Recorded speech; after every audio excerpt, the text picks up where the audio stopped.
Welcome to Meet SRU Faculty. I'm Tim Durr, and alongside me today is Geography Professor Dr. Jack Livingston, who got his PhD from the University of Kansas. Thanks for joining us today, Dr. Livingston. Nice to be here. Now, first and foremost, you're a geography professor, but I know of a place up in Erie that has a collection of some of your artwork that you're involved in. Can you tell us a little bit about how you got into art? Sure. I mean, it's kind of an odd story. When I was very young, I had an opportunity to actually do a form of apprenticeship at a place that made gravestones. So I ended up working for a company and started out just doing lettering. And then there they taught me to draw kind of religious type thing. So I ended up drawing Jesus, Mary, and Joseph all day long. But it was a way of kind of learning to do that. And I did that all through high school and through most of college in the summers. And then when I was a graduate student, I worked as a graphic designer doing T-shirts. Okay. And so I did that. So and undergrad, I also did a minor in art. And then when I came here, so I'd been working in graphic arts, doing a lot of things. And then when I came here, I had an opportunity to get into a show in Erie. And the owner of a gallery saw my stuff, and she wanted to represent me. And so that's how I got into the gallery up there. Okay, and it's the Glass Growers Gallery in Erie. So that's how that whole process went. They saw your art and decided, hey, we'd like to have your stuff. Right, and I've had a solo show up there, which is kind of nice. It's one of those things that you don't often get, and so it was exciting to have that happen. I kind of checked it off on my bucket list and said, nice.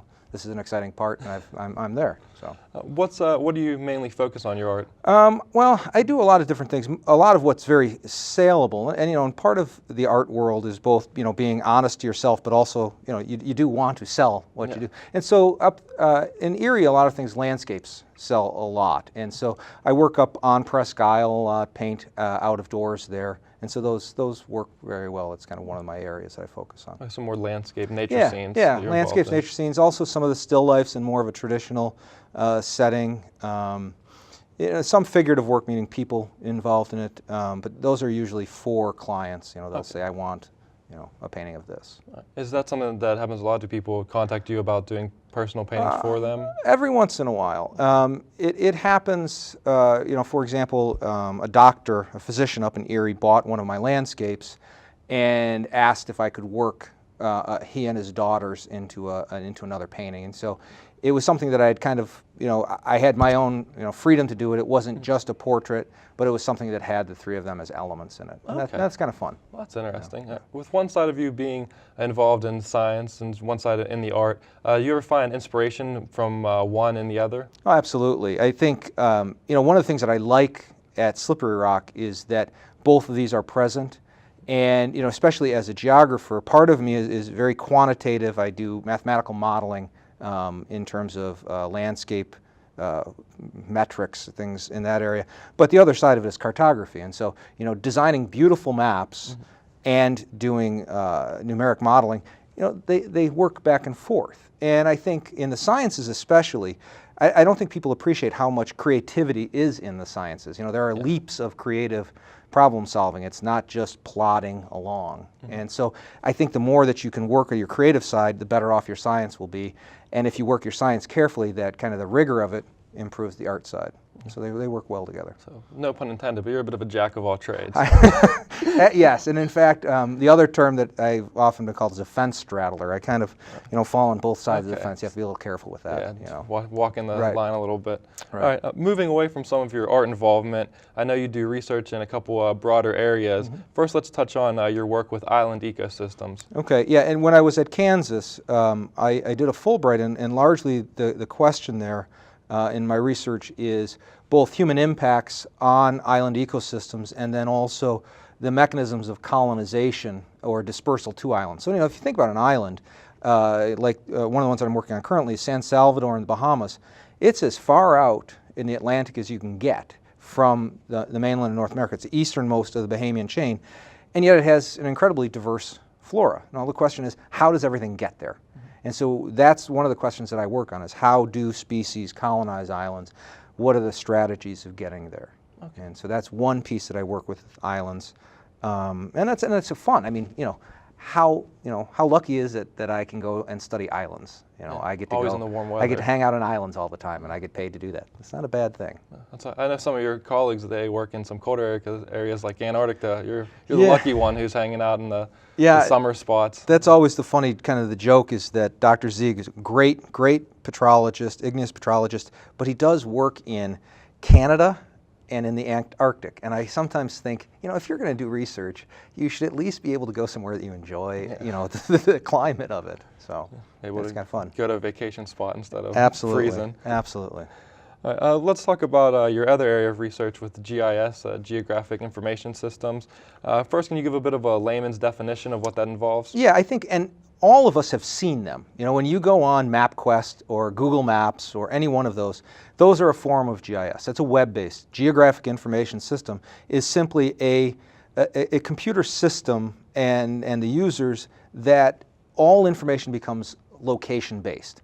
So you've gone to the outlet mall and they've said, okay, you bought something at Eddie Bauer, and they say, can I have your zip code? And you give them your zip code. Well, what's really happened is that information about what you've bought is now associated with a place. And then people can begin to ask the question, well, what types of pants do people in Grove City buy more frequently? Or what types of things occur here? And all of you have your phones now. Phones are becoming one of the best data sources for geographic information. You track your run. You search for the nearest grocery store, the nearest movie theater. That's all GIS. Okay. Can you talk a little bit you covered on how it affects the average person. What is the specific research that you've done with it? Well, okay, the things that I look at specifically are how we use GIS to track sources of pollution, specifically atmospheric pollution. Dr. Julie Snow and myself have a National Science Foundation grant to develop methods and applications that specifically track how, if we have a bad day in terms of air quality here, we can identify where that air came from. So in other words, rather than saying, well, we blame Youngstown. We blame Youngstown for lots of things, but we can ask the question, is it really, if we have a bad air day, is it really coming from Youngstown, or is it coming from, say, Buffalo? On a given day, it's a strategy and a set of algorithms that allow us to do that type of analysis very quickly. Okay, so you kind of focus on just different air patterns and where the pollution could come from. And circulation patterns, and and often you'll learn in a class that most of our weather comes from the west, from the north and west. Well, on any given day, though, it can be much more complicated than that. And in fact, contributing air can come from anywhere around us. And this is really a method of really getting that nailed down, is where air comes from on a specific day. So with your research, have you found that there's a certain area that seems to have a lot of pollution that we do get it from? Or? Well, in our area, what tends to be the case is that our worst air days, and again, overall in the kind of the western Pennsylvania area, come more from when the air is localized in its circulation. When we have good, strong circulation coming from the north and west, our air is actually quite good. But when the air becomes somewhat more stationary and begins to cycle through kind of this valley area, we get really bad air quality days. And unfortunately, some of that also is coming from the south and the east. So when you're coming kind of up from the Morgantown area, we tend to get a little bit worse air quality. Okay. I know you've done some research with students involving watershed analysis, some other things. Can you touch a little bit on that? Yeah, that's a kind of a really exciting newer area that I'm moving into with some students. Alyssa Ott, who is a senior in our department, and Dr. Michael Stapleton, who is our geochemist, are beginning to do some collaboration on this. Dr. Stapleton, for a number of years, has really been kind of at the forefront of acid mine drainage. For people that are watching, if you're from Pennsylvania, you go into a stream and you see this red stuff in the bottom. That is typically produced by acid drainage from mining sites. So whenever you take coal out of the ground, it changes the pH and you get this mobilization of iron. And so what is happening there is Dr. Stapleton is exceptionally good at this, the chemistry of this. And what I'm contributing to it is the question of how do you understand the watersheds, the land cover and the landscape that is what the water is moving through. Okay. And so that's an exciting thing, kind of leads into that idea of collaboration. I love the department I'm in because people work well together and there's a lot of different ways of thinking about it. And so that's kind of where that's going. Is some of that involved with like Marcellus Shale and things like Yeah, a lot of the Marcellus is a huge question right now, and there's, a lot of my students end up working in natural gas in various fields. GIS is huge in that area because you need to know where you're putting wells in, how do you connect them in terms of your gas pipelines, who owns the land that the pipelines are running over, all of those things. And so that hires a lot of our students. The Marcellus in particular is becoming an issue in terms of water quality. That's the big question. And I can't speak to one way or the other, but that is the concern. It's not necessarily gas, it's what we deal with, which is water at the surface. Yes. So. Okay. Touching on your students that you've helped out, I know that you inspire a lot of them or kind of push them some toward traveling internationally. What are some of the things that you have them do whenever you travel internationally with them? Well, I think that's one of the most important things that students can do if they have the opportunity at a university setting is to get out of kind of their comfort zones. And one of the ways to do that is to travel internationally. And so, one of the basic things is when we begin to bring students overseas, and I've traveled to Costa Rica with students, to China with students, to the Bahamas with students, and I think the first thing you have to do is get them used to, how do I travel? I mean, for some of them, it's as simple as, I've never had an airplane ticket. I don't have a passport. How do I do that?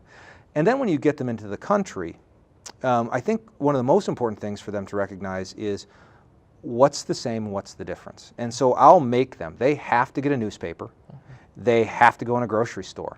Those things at a very, very basic level force them to say, this isn't like what I'm used to, or it is like what I'm used to, but it makes them somewhat feel comfortable, somewhat feel uncomfortable, and I think that's it's a good place to be, is to see that culture that way. Because it allows them to kind of hang on to the things that they're familiar with, but then also, it's like they don't just give up everything they know. They can see these are similar, but then there's these things that are different. Right. And so one of the things with the grocery store, they go and I'm sure they don't see bags of Lay's potato chips and Pepsi bottles everywhere they travel. No, they don't. It's an interesting one in that for example, we were just in the Bahamas, and you might see something like ginger beer. And I mean, sometimes you'll see it around here, but it's a very different type of thing down there. Or something called Vitamalt, which is this, in my opinion, one of the nastiest drinks ever made on the planet.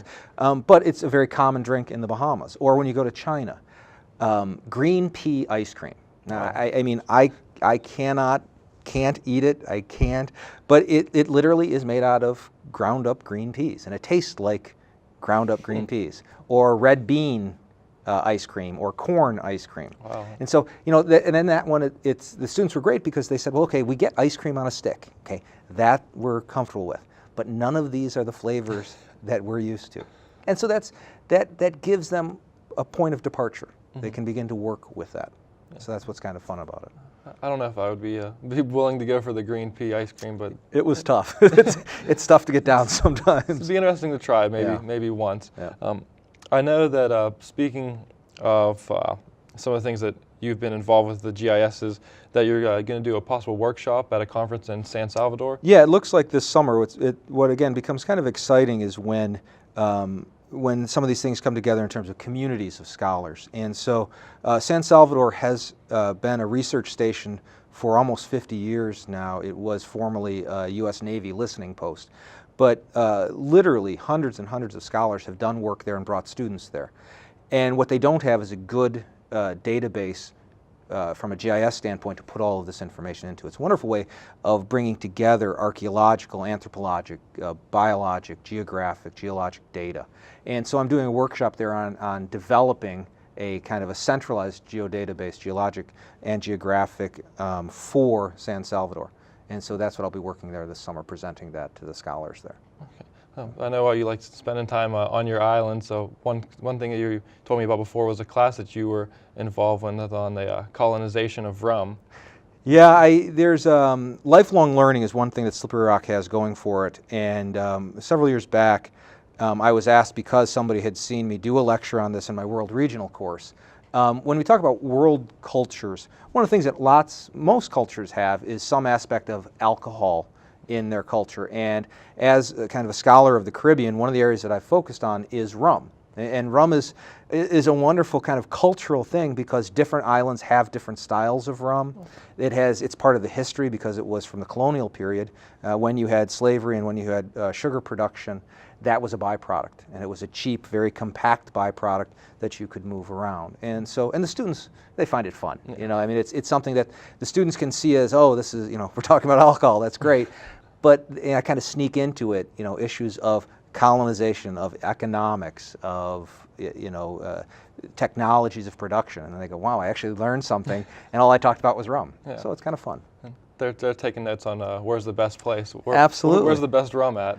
Well, if you want my opinion, I would say Westerhall Estates in Grenada produces a very, very small batch rum that's been, and I happen to know the still master there, a very nice old West Indian gentleman, and it's all done very old style. And so if you get your hands on Westerhall Estate rum, that's definitely the best. I'll take note of it. Yep, absolutely. I know that you, while you do have a strong interest in islands, you were born in the Midwest, on the Great Plains. Yep. And you're over here in Pennsylvania. Are you used to all the hills and trees that we have? No, I'll say that is the hardest thing for me when I interviewed here is landed at, I was doing my PhD in Kansas, which is really quite flat. And I landed at Pittsburgh Airport and I started driving up 79 and I really felt claustrophobic. Yeah. I mean, this is an incredibly hilly area. And so growing up outside of Chicago, doing work in Kansas, I'm used to prairies. I kind of like wide open spaces. So. You're living proof that geography, it's a very rich subject, and it's a lot more than just looking at the physical features of the Earth. You know, it's involved with all the human aspects and everything. And I just want to thank you again for coming on and joining us today. Absolutely. This has been Meet SRU Faculty. I'm Tim Durr, and it's Dr. Livingston who joins us today. Thanks for watching. Thank you.